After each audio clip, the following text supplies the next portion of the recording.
Hi everyone, here's the Bookchemist once again. If you visited my channel, you probably will have noticed that most of my reviews, most of my videos focus on contemporary literature, at best on 20th century literature, because that's what I read, it's what I study, it's what I teach. So today, for something completely different, the Scarlet Letter. I'm always a bit self-conscious when it comes to reviewing classics, because it's not like that there's any contradiction there. It's perfectly fine to offer a review of a classic novel. The important thing to me is to be cautious and actually offer a review instead of something that is, I don't know, a take on it, or an exposition, or a video essay on the novel, on why it's important, on its technical innovations, on why it is so seminal in the history of literature. Although the fact that a novel is seminal and is influential on what followed also is part of a review's domain, but isn't. It's complicated stuff. I'll try. Scarlet Letter. Among the great things about the Scarlet Letter, definitely the one thing that I appreciated the most is that the novel is definitely quintessentially a historical novel and wants to present the events and present its setting with the utmost level of historical accuracy. This novel, by the way, is set in Boston, is set in New England, in the Puritan age, in the, I'm guessing, 17th century. Am I wrong?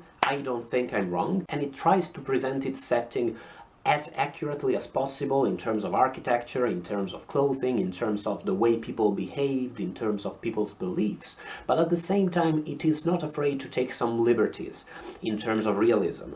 This is not necessarily the most realist of novels. There are some borderline supernatural elements and some flights of fancy here and there. A meteor, a fateful meteor that changes the course of a character's thoughts, or some other, or the fact that the Scarlet Letter, like every 2 pages, feels like it's burning as if it's a piece of white-hot iron. And the whole point of the second Scarlet Letter, which is not on Hester but it's on another person, is it really there? Is it not? Is it supposed to be a metaphor? Is it supposed to be a vision or some supernatural event? And what about the sister of the governor, who is a witch? Is she really?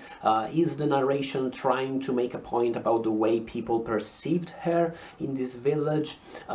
Is the narrator having fun with the reader? It's truly stimulating to read all of these reflections and to see this coexistence between historical accuracy and this whimsical side to the narrative. It reminded me a lot of the way history is handled by Thomas Pynchon, most notably, and in general by postmodernist fiction.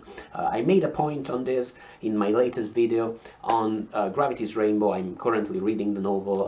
That video will be online in a couple of days. But besides that, let's leave that aside. Yeah, it's a free handling of history, and which I find very refreshing to read and always very interesting. I could make some cute point on the fact that there is actually a fallacy in history that takes its historical side too seriously and thus betrays a belief that it is at all possible to convey history 100% accurately and objectively. But the truth is that no, I like to read supernatural stuff in my book, and I like demonish characters and bizarre meteors in my fiction.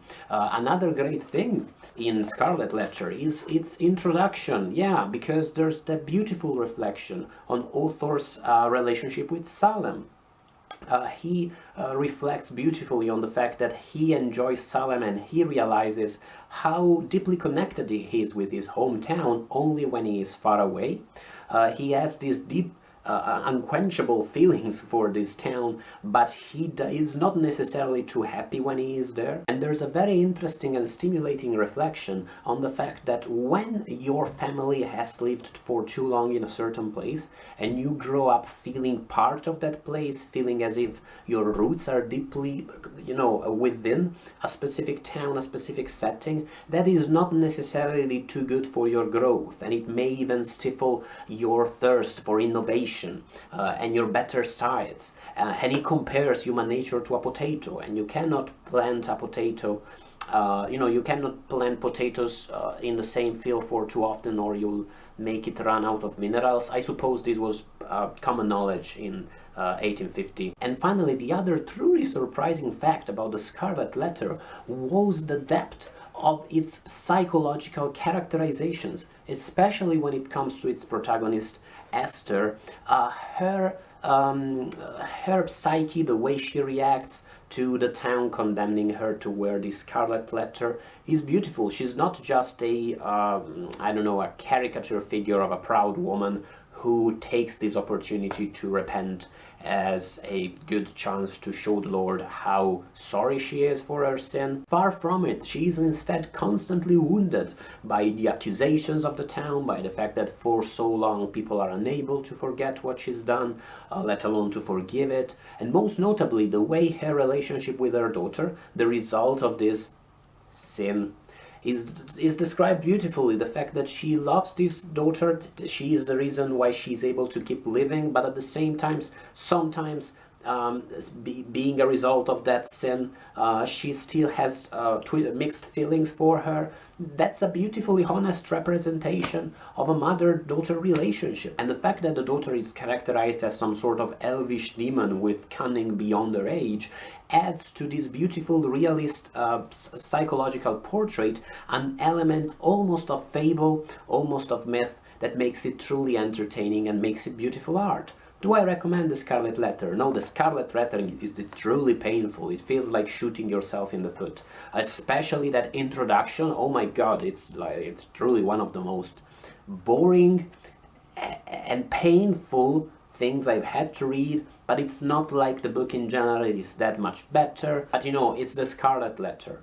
It's not entertaining if you ask me, it's not particularly nice or fun to read. Some phrases here and there, all the things I said still stand.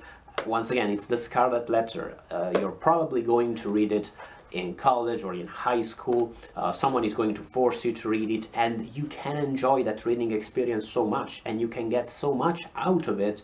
But is it the kind of book you should read by yourself? No, unless you feel like it. Once again, it's a classic. It's so seminal, it's so important in American literature that just it's how influential it was already justified the reading. It's the reason why I read it. It's because, you know, it's one of those books you have to read if you're serious about American literature. So I find myself in a bit of a conundrum where I really don't want to recommend this book, but at the same time it's really ridiculous to say, yeah, don't read the Scarlet Letter. You know that sometimes you have to suffer when you like literature and when you want to enjoy books. What do you think? Did you have fun with the Scarlet Letter? Did you find it a fun and thrilling and entertaining experience? It happened to me in the past that I enjoyed some classics that other people found unreadable, or that vice versa, I truly couldn't enjoy some other books which people usually love. For instance, when I read it, I only read it once, but I wasn't that much of a big fan of Mary Shelley's Frankenstein. But yeah, so many people loved that book. Let me know about the Scarlet Letter. Should I give it another try a few years down the road to try and enjoy it more? Is it supposed to be this painful? Is it, does it have a reputation? Let me know. I think it does, but let me know about you. And thank you for watching as always, guys. In a second you'll find links on the screen to a few other of my videos, and I will see you in the next review. Bye, guys.